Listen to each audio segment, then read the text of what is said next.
Now to Paris Hilton. That's the interview we've been telling you about this morning. So why did she really walk out on Dan Harris? We're going to get right to that as Stan is here with more on this very candid conversation you had. It was very interesting. Robin, good morning to you. Paris Hilton has said that she's changed. She's grown into a woman, in her words, and she says she wants people to see that.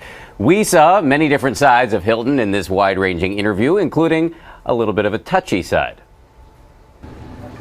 Paris Hilton was the first, the original celebutante, practically the inventor of that thoroughly modern phenomenon, being famous for being famous. Now, though, this particular marketplace has become rather crowded, with people like Hilton's former protege and sometimes frenemy, Kim Kardashian, eating up a lot of the oxygen. Try bringing any of this up with Hilton, however, and things get a little tense. Do you ever worry about your moment having passed? You want to wrap up? We'll show you how this situation resolved itself in a moment, but first, let's go back to the beginning of our interview, which took place at Hilton's newly renovated house in Los Angeles. Can we maybe put the cat away, because it's making... Things started on a playful note, with no fewer than 3 interruptions from one or another of her 17 house pets. When things finally settled down, Hilton opened up about one of the major downsides of fame, stalking. James Brian Rainford was arrested outside her home on July 4th. He is the same man who attacked her now ex-boyfriend in April outside a courthouse where Hilton was going to testify against another stalker. Who is this guy? Who is that? Oh my God, that's another intruder who came to my house on a bike. So, to have this individual repeatedly harassing you, how unsettling is that?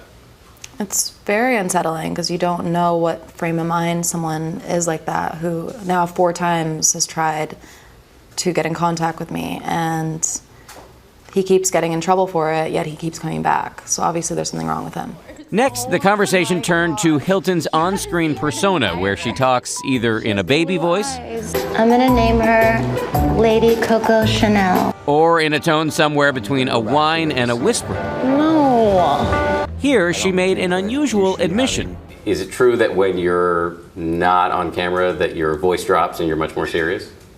Definitely. I think it's a character that I developed for The Simple Life. They wanted someone who is an airhead and kind of had the baby voice, so that's a character that I had to do and continue to do for 5 seasons. So sometimes when I'm on camera, I'll revert back to it a little bit, just because I'm so used to it, because I did it for so long. Hilton is actually the head of a global business with stores in 31 countries, selling everything from handbags to beauty products to perfumes. She's got 13 cents, which, according to her publicist, have made more than $1 billion. Why do you work so hard? I like being able to do whatever I want, to buy whatever I want, and to not have to ask for permission from my parents. Like I've seen some of my other friends who, you know, they're adults, but they live like children. But while Hilton, who turned 30 in February, is eager to show the world that she's a grown-up now, her new reality show, The World According to Paris, on the Oxygen Network, shows her engaged in her usual hijinks, inhabiting an ecosystem where paparazzi are as omnipresent as pigeons in Manhattan, where shopping is the dominant form of hunting and gathering, and where assistants are treated as a subspecies. Where is my other boxes, Lexi? The show does have some serious, even searing scenes. And you were my first baby. But while it has revealing moments, the ratings have been dismal, which has many entertainment writers asking whether Hilton's run, which started at age 16, may now be over. Do you worry at times that the people who have followed in your footsteps, like Kim Kardashian, are overshadowing you? No, not at all. There's been some talk about the ratings in the show being low. Has that upset you? No.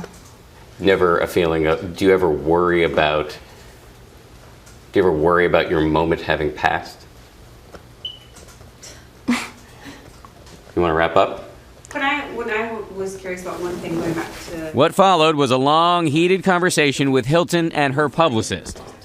Well, I don't want all this being used. After which she agreed to speak with me again. I've been in this business for 15 years now, so it's been a very long time. And just like any other business person or someone in the industry, it's always important to reinvent yourself and come up with new projects. That's an entire house filled with dogs? By the end of our time together, Hilton seemed to have cooled down. She showed me her massive dog house It's basically like a replica of my house, and then inside is like moldings and furniture and a chandelier and lighting and heat and air conditioning. And even sent me off with a hug. Thanks for having us. Thank you.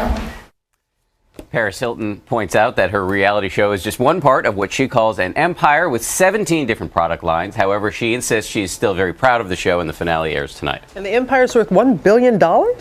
Just in perfume alone, which is kind of fascinating. It is. And I love that she gave you a hug there at the end. Did she talk to you about her personal life, her love life? You know, it's interesting. On the reality show, she's dating a guy named Cy, but she says she actually decided to break up with him after watching the show and thinking that the chemistry wasn't quite right. She's apparently, reportedly dating somebody new, the director of the Hangover movies, but she wouldn't confirm that to us. Because she saw the show. Yes. Explain that. I'm not... She said she was watching the show, she got an outside perspective on their relationship and decided it wasn't quite working. All righty then.